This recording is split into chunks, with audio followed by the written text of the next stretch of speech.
Hey, hey, welcome back to another episode of the She's Making an Impact podcast. I'm your host, Rachel Ngom. Today we have a super special guest. I am so honored and pumped to bring my friend, Dr. Shannon Irvine, onto the podcast today.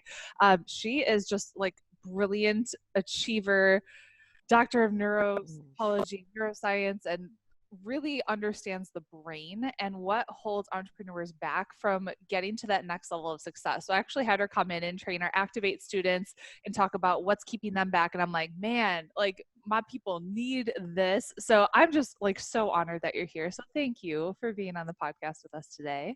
Oh, I'm so excited to be on your podcast. I love your people. I love your tribe. I'm super stoked to be here. Cool. Well, why don't we start off? Just tell us a little bit about you and what you do and how you got into this. Because when you hear like doctor of neuroscience and all this stuff, you're like, how? What were you thinking? How did you get here? Well, I like to say that I am the entrepreneur that was crazy enough that when I got stuck, I actually went and got a PhD to try to figure it out.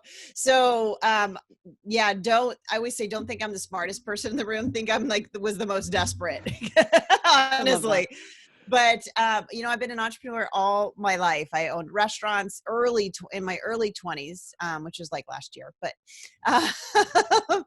when I got out of that business, I was consulting. I was helping restaurant owners and people in that industry grow their businesses, and then fell in love with business coaching and consulting and helping people get to that next level of their success, because we're all too close to our own things, right? Including myself. Mm-hmm. Very much a high achiever, love what I do. I love serving people. I love the Lord. So we had our nonprofit, which is still going 16 years later now. It's called Mosaic Vision. We help kids who have lost mom and dad to AIDS in Uganda.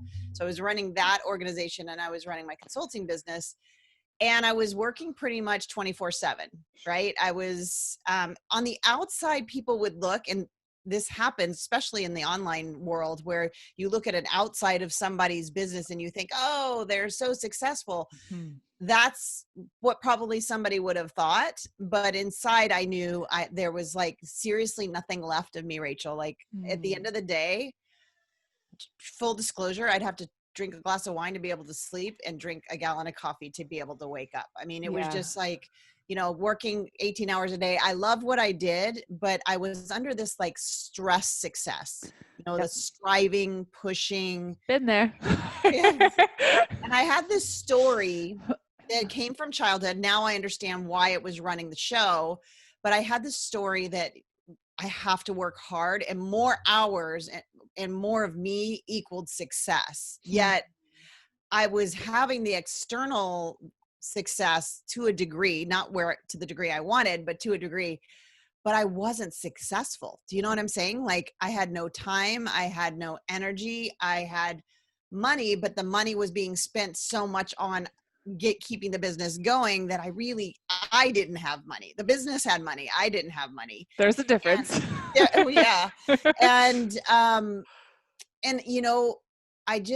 wasn't much left of me. So it was all going fine. And I was, doing that juggling act until a great thing happened, until I found out I was pregnant. And I wanted to be a mama more than anything in the world. And finding out I was pregnant with my son, I realized in that moment, I'm like, oh my gosh, I have to give something up. Like there's nothing left to be able to give this child that I wanted more than life itself. And so I was having this conversation in my head of either or, right? I'm going to have to give, what am I going to give up? Obviously I'm going to give up the business, and I'm having this conversation. And I always say it was a God moment where I had this interruption of thinking where I thought, what if it's an and? What if there's a way that I could have them both differently than I have them now and be able to be the mom I wanted? Because I didn't want to be the mom. I wanted to be there is what I wanted to be. I wanted to be present. I wanted to be there at his games or whatever he was into. So when that interruption happened in my thinking, I started, which our brains will do, I started looking for evidence. Is there anyone that I can see in anywhere that puts their family first, that loves the Lord and serves him, that has not one business but two, and is not going insane, right? That it actually looks like their space and time in their schedule. So I did find what I thought was a mentor that had it all together. And if I'm being really honest, I hired her at a ridiculous fee, and I assumed I was going to find out it was a facade. Like, that's where my mindset was. It was almost like I'm going to go do this, and either I'll come out on the other side better, or I'll come out knowing I have to give something up. Either way, I had an answer. So I went into it kind of in a broken thought pattern now when I look back. But when I started working with her, what I found out was it had nothing to do with the strategy that she was doing that I assumed that I didn't know. It had nothing to do with her, productivity system that she wasn't sharing, right? We always think that there's something that if I just got my hands on it, then I could finally be successful. Yeah. Secret thing. And what I discovered, it was none of that. It wasn't how it's everything had to do with how she thought about time, how she thought about money, and having it and not having it, and keeping it and losing it, and what all that meant, what she thought about success, what she thought about failure. It was so different than how I thought. She didn't believe that money doesn't grow on trees. She believed it was completely abundant, that it was a gift from God, and that it was always circulating and not ours to keep, right? So that was so different than the way I thought about money, which at the time was like, hold on for dear life and hopefully it won't go away. Yeah. And just all those things. And so I went into the thinking of, well, if it's just thinking, then maybe I can learn it. But at the same time, then even I was thinking, maybe she's just got a super brain. I don't know why my mind went to that, but my mind went to, she's probably got this like special brain that has the capacity to do that, and mine doesn't. But as I started getting obsessed with the whole, what's the difference in the brain of successful versus non-successful, I learned that her brain and mine were identical, except for one thing. She had trained her thinking so that her brain believed everything that she wanted, and I hadn't. And that created this obsession where I ended up going to getting a PhD in neuropsychology, literally studying the brain science of success. And I feel like while I did that, I feel like I was given, honestly, the keys to life. I feel like beyond Jesus, I was given the keys, right, to how we're designed, how our brain is meant to function, and how without our permission or knowledge, we have these automated stories in our subconscious running 90% of our decisions, which obviously creates our actions and then therefore the results. So as I was learning this, I was starting to apply these concepts into my own life, my own business. And it took off. Like, my business took off. It quadrupled in sales. So did our nonprofit. And I was working half the amount of time that I used to be. Wow. And I knew, okay, I am not a special unicorn. Trust me. I just, like, I was looking at her, like, I am not a special, I'm myself, but I know I didn't have some superpower. But I knew, just understanding the simple way that our brain is wired. And that's what I want everybody to understand today. It's not hard. We think like getting to that place is hard.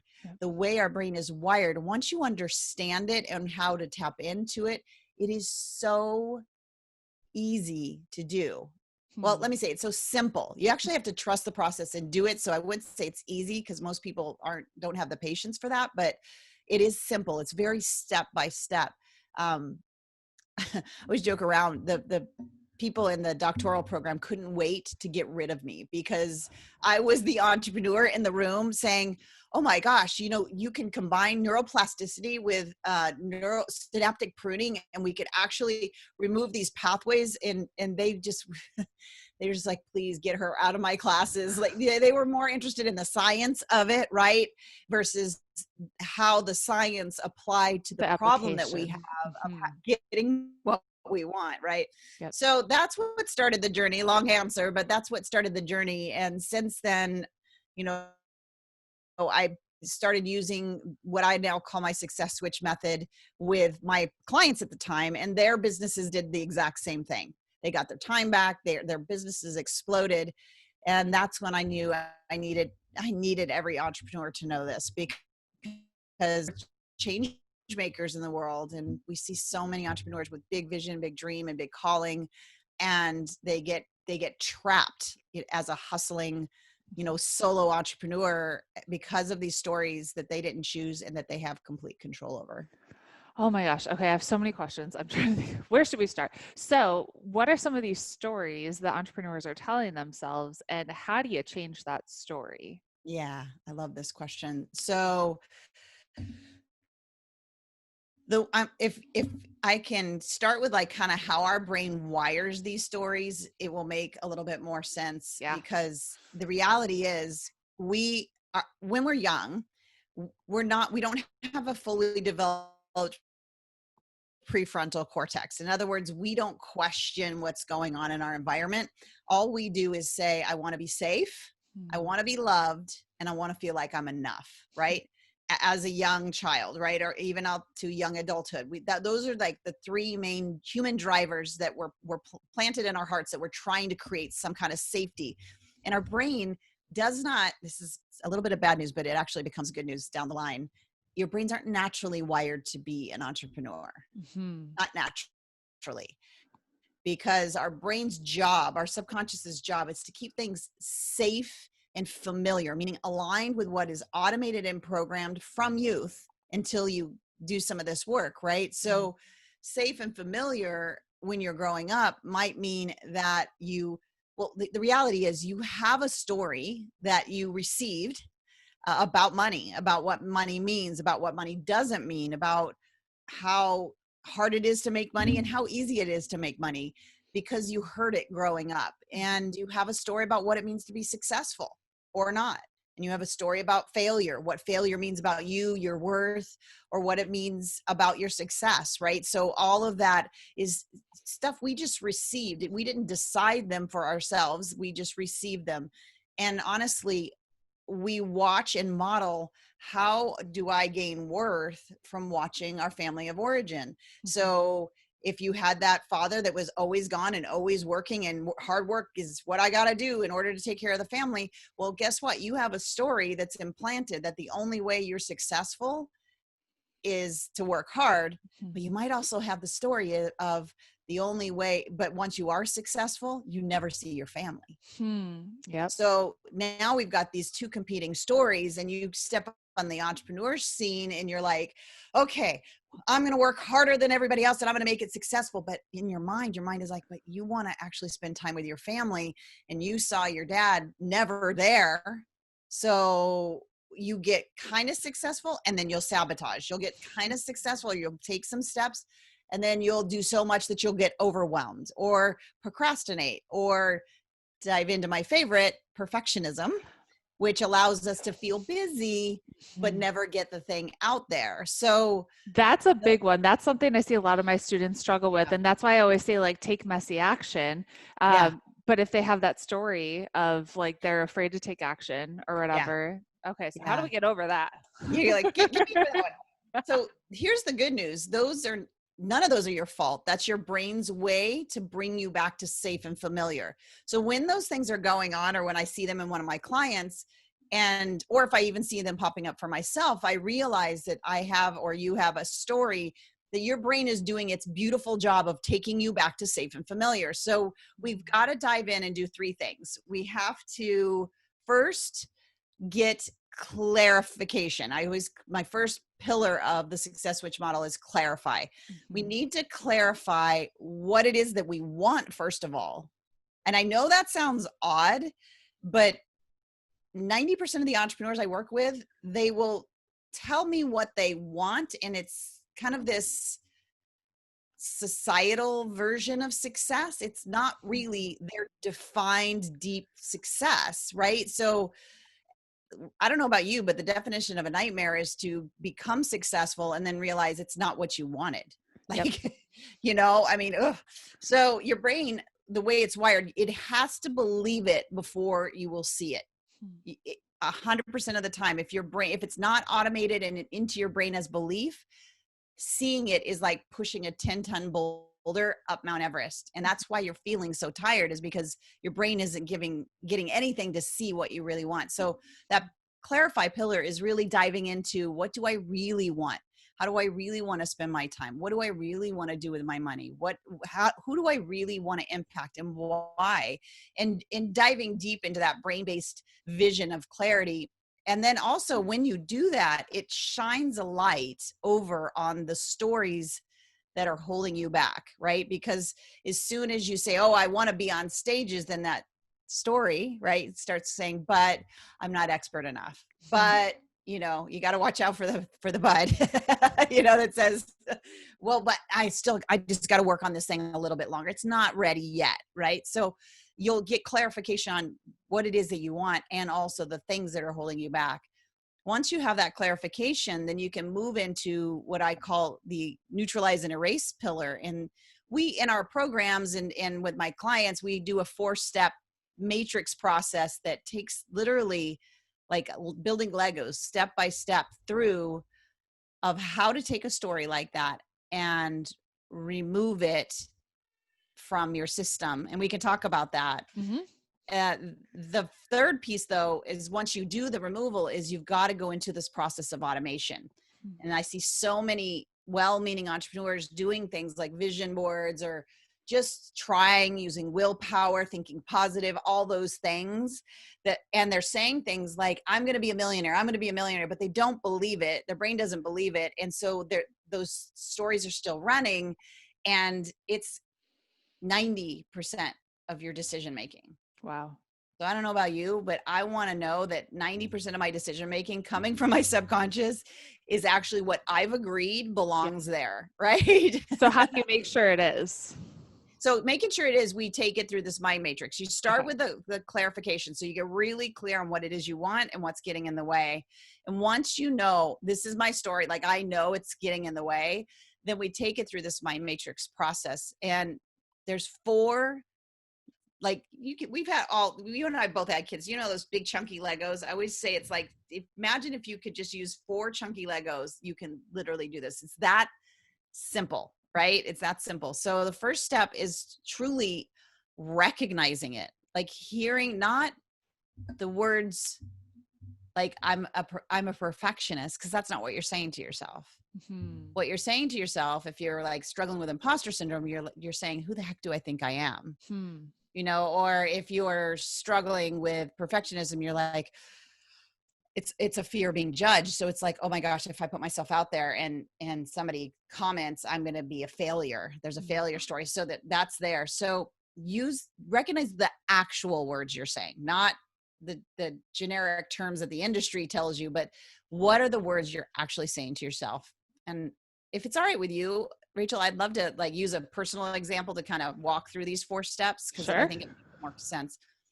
So 4 years ago, when I was about to start the podcast, I had this thought, and it was, I recognize it now. So it's like a big red flag, but you know, you might not yet, but you will. So the thought came across my mind is what value do I have to bring to the podcast? I had the same one before I started the podcast. No, yes. Oh my gosh. See, isn't that crazy? And all these are signs that you're like a massive high performing entrepreneur. So that's the great news. People aren't designed and wired, meaning like naturally will be really successful as an entrepreneur. Don't struggle with these things because they're not pushing, they're not doing things that are causing the brain to pull you back to safety, right? Mm-hmm. So just by virtue of being in overwhelm or procrastination, perfectionism tells me that once you get this switch flipped, I always say it's like flipping a success switch in your brain. Once you do that, like you really become unstoppable. So I can't believe you had the same exact thought. Totally. Oh yeah. But to me, it was like, you know, no, not on my watch. Right. So recognize is the first step. So I recognized it. The second step is to record it. They all start with R's. So I record it. I write it down on paper, not in my head. This is where everybody likes to do the work.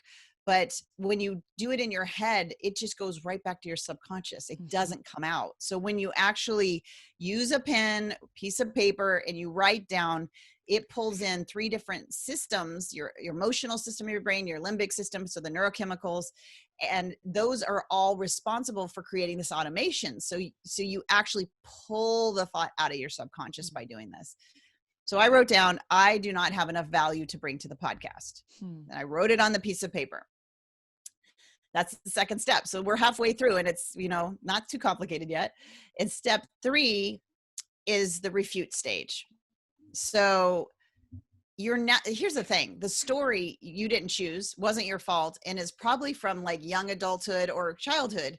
So when your logical prefrontal cortex thinking brain looks at that statement, you naturally defend it, right? You naturally so I read it. I don't have enough value to bring to the podcast. And then I thought, well, that's stupid. I've done this. And I just started writing down. I've helped, multiple hundreds of 6, 7, and 8 figure entrepreneurs get to the next level. I've done this. I've done this. So I've helped orphans in Uganda. So I just kept writing all the logical reasons why what I wrote on that paper is a lie, and what the truth is. Like, oh no, I've done this. I've done this. So you just literally, from a logical perspective, adult brain, write out why that is a lie. Simple, right? However, we do have this interesting way our brain is wired that is called negativity bias, which is why we see it so much easier for somebody else. Like, we can see it for them, but we can't see it for ourselves. Yep. It's why we stayed alive back in the cave days, because it allowed us to see 9 times more negative in our environment than positive. Yep. It kept us alive, safe, familiar, right? So I was able to eat, and I didn't get eaten by the tiger. But as an entrepreneur, what happens is everything that we need to do becomes that threat, right? So to hack or trick this part of our brain, we do the flip of the rewire, which is the emotional. Because without going too deep, the way the automation works is you have a thought. That thought combines with emotion. If it's repeated often enough, it becomes a belief. And at that point, your subconscious mind says, okay, well, you've repeated this enough. This is actually what you believe. So I will now take that thought from you. You don't have to think it anymore. I am now automating it, and it will fire without your permission from here on out 90% of the time. So we have to go after the refuting, both logical and emotional, because that's how it gets stored in the subconscious. So the emotional piece, people get a little cranky with me about, but it works. And here's how we do it. You imagine somebody, or you think about somebody that you love, like ride or die. We love all our kids, but I picked my son, Max, right? So you pick one, and it's as simple as, not to their face, but out loud. Again, we're using the different systems of our brain to hear it for the first time. We say that lie on them. So it looked like this. I said, Max, obviously he's not starting a podcast, so I had to change it a little. I said, Max, you don't have enough value to bring to the world. And as soon as I put that on him, now a different set of beliefs came up. Like, I'll cut you if you do that to my son, right? So I'm like, he could do anything. He's, so I just started writing down all the reasons why that was such a lie for him. And it's a mirror truth for myself too. It's just something that I don't see because of the negativity bias. So now on paper, I have all this logical truth, and I have all this emotional truth applied that's toward my son. Of course, I need to flip that into the first person. And the fourth R is so simple. This is why I felt like I got the keys to the brain when I went through. It's literally just recording yourself reading out those truths and listening to that recording in the morning, right when you get up, and in the evening, right before you go to bed, where your subconscious is the most available for programming. And that repetition of that starts to, if I could peer into your brain at the time, I could see that the old story, the old perfectionist story, the old self-sabotaging story is literally brick by brick crumbling like an earthquake. It's not getting the glucose that it got before. So it's crumbling. And then over here on the side where you want the story, the truth, it's actually brick by brick by brick, every time you repeat it, being built as an automation. And in about 67 days, that's fully on autopilot. And the old one, if I could look into your mind, is completely pruned away. So then we need to do that for 67 days. Yeah. Okay. Yeah.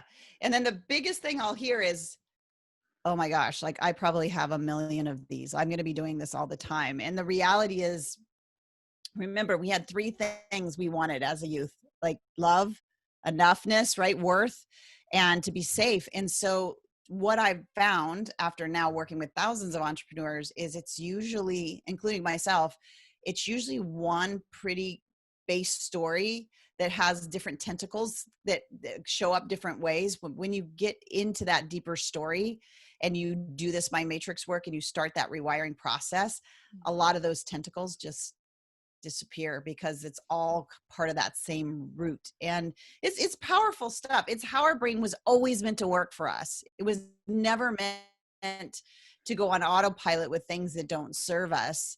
That's why we have to renew our minds, right? That's why we have to think on what is good, true, pure, and lovely. It's all in scripture too. It's in so much of even like old books that have been touted by all the successful people like Think and Grow Rich and all of those books. It's all there. The brain needs to believe it before it sees it. But here's the greatest news. Like once you automate it, like it gets created because your brain sees differently. It sees as if it's already done and starts drawing those things to you instead of you having to stress and strive to get them. Okay, so good. How would you help someone who they've hit their like income cap? So let's say like they just can't get past six figures, or they just like they get so close to $1 million and then whatever, like they sabotage or something happens. How would you help them get to that next level? This was me, by the way. This Really? was me. I had a story that I remember it like vividly, driving through neighborhoods with my family and him commenting on what the cost of the houses were and how much their salary was. And the implication was that these people were not good people, that they used people, they abused people. And they would never want to be like them. So in my mind, that got automated. So $200,000 a year became a bad person. Wow. So I would get to $199,000. I'm not exaggerating, $992 or $93. And my brain would start sending off the fire alarm saying, warning, warning, warning. You're about to broach a subject here that is going to make you a bad person. Come on back down. Here's overwhelm for you. Here's some procrastination. Just go. You've done enough. Right. And so I would sabotage time and time and time again, not knowing. And that's so frustrating to know you're so close and then to come back down. So really, I would dive into what that isn't a money story, which we think it is. That is what do I believe about success? What does it mean to be successful? What does it not mean? Because when you start looking into there, I thought it was money. So I was like, let me do my money work. What are my money stories? But those I'd already really rewired, and making money wasn't hard or difficult. And I had already disconnected the work hard equals money thing and knew that it was about value and service and giving, and it was abundance. So I'm like, wow, what is this? And then I had that same, again, thought combines with emotion and becomes belief. When we experience it, we don't experience it as a thought. We experience it as an emotion. So I remember like looking through this real estate magazine and seeing a house that I knew would require that kind of income, and immediately having that emotional feeling of, I bet they're bad people. And I was like, oh my gosh. Now here, think about the irony of this. I was already running our nonprofit. I already knew that the more people made, the more impact they could have. I was witnessing it because people who have, now there are people who give out of their lack too, which is amazing, but most people give out of their surplus. So, I saw people that had really high wealth doing amazing things in Uganda, but I hadn't connected that yet. And so getting and diving deep into what do I think about success and failure? What does it mean to be successful? What does it mean to not be successful? And really start to ask yourself those questions, because when you uncover that fear of success, that fear of, there's probably a level, right? Like an acceptable level and then the next level. And that's the thing that starts to bring up all this, either fear of success or fear of I don't think I have what it takes to get there, which is a worth Mhm. thing. So when you dive, this is that slow down to speed up that so many entrepreneurs don't want to do. We'd rather chase the strategy and the next tactic and the launch and the thing because it feels like we're getting somewhere.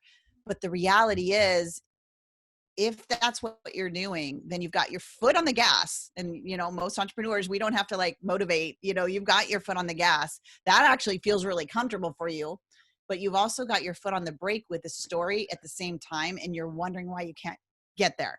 Yeah. And it literally is about removing that foot off the brake. And then everything that you've been trying so hard and striving and struggling for starts to become easy and effortless. And the reality is, it wasn't until I did my mind matrix work around that story that was, again, I didn't question it. I was young. So I was like, yeah, that's probably true. Right.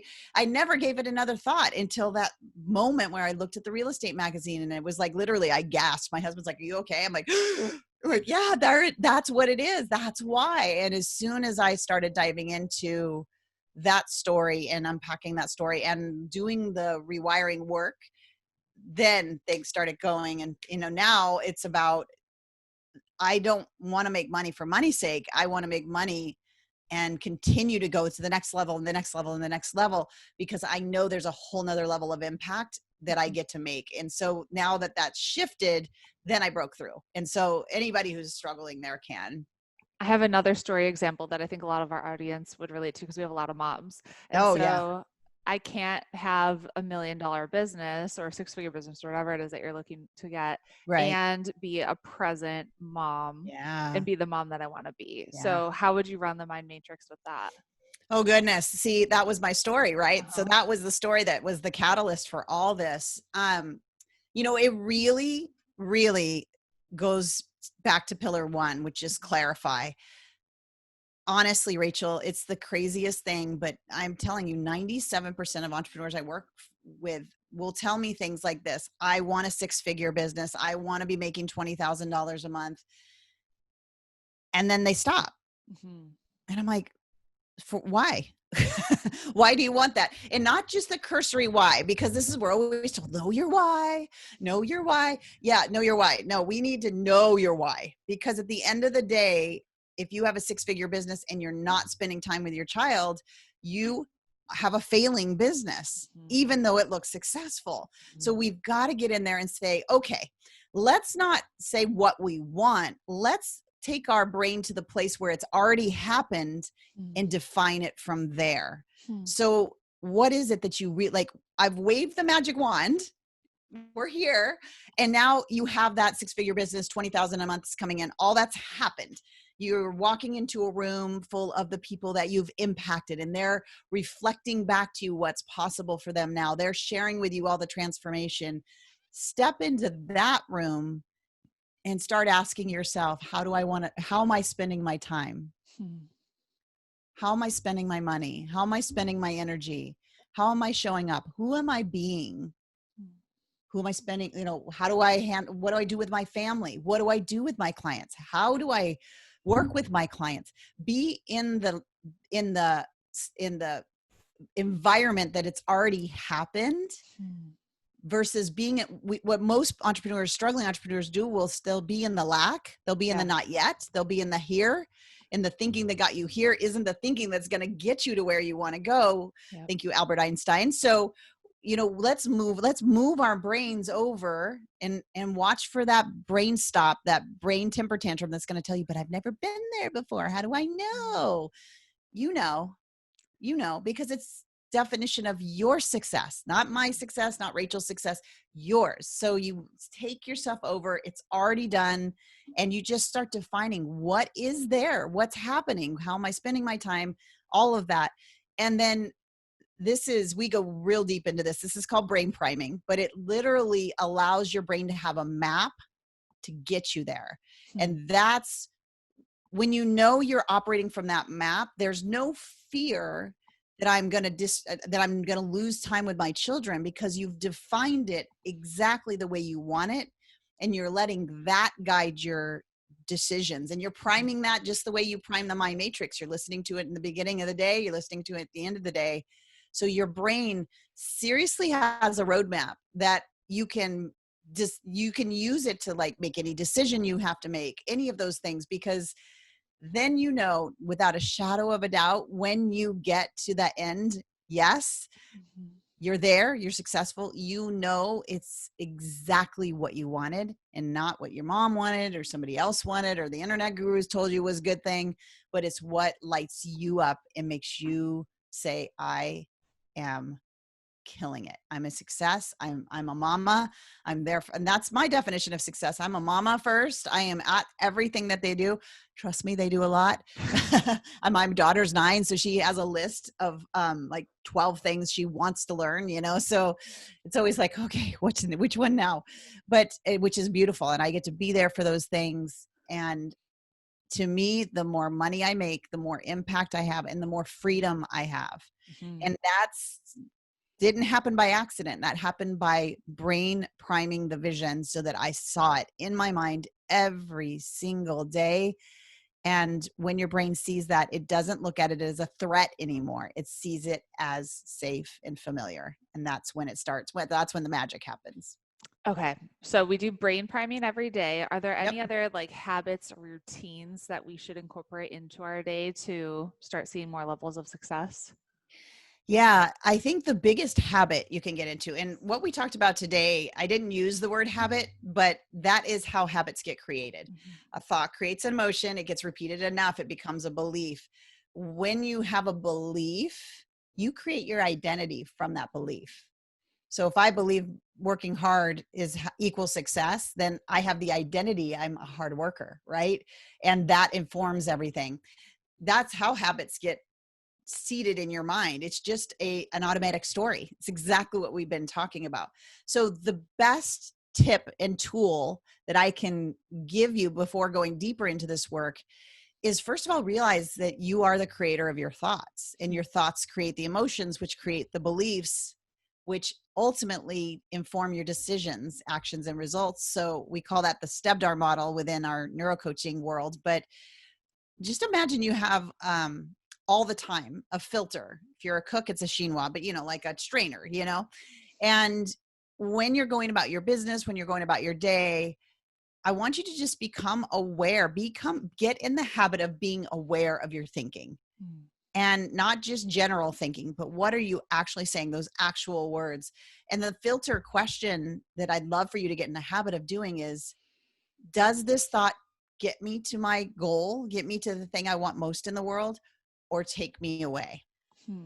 Because besides maybe like eating, and maybe even that sometimes can be one or the other, there are no neutral thoughts. They're either taking you toward or away. There's very few neutrals, right? There's very few neutrals. So filtering these thoughts allows you, first of all, to get good at the realization that you are the creator of those thoughts. And you can choose to create a thought that will create a different outcome. And that's what brain priming does, is allows you to create the thoughts, to decide in advance, and then to practice that decision every single day so that it becomes a reality.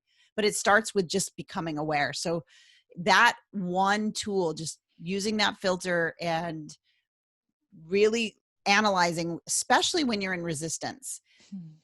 Here's the thing.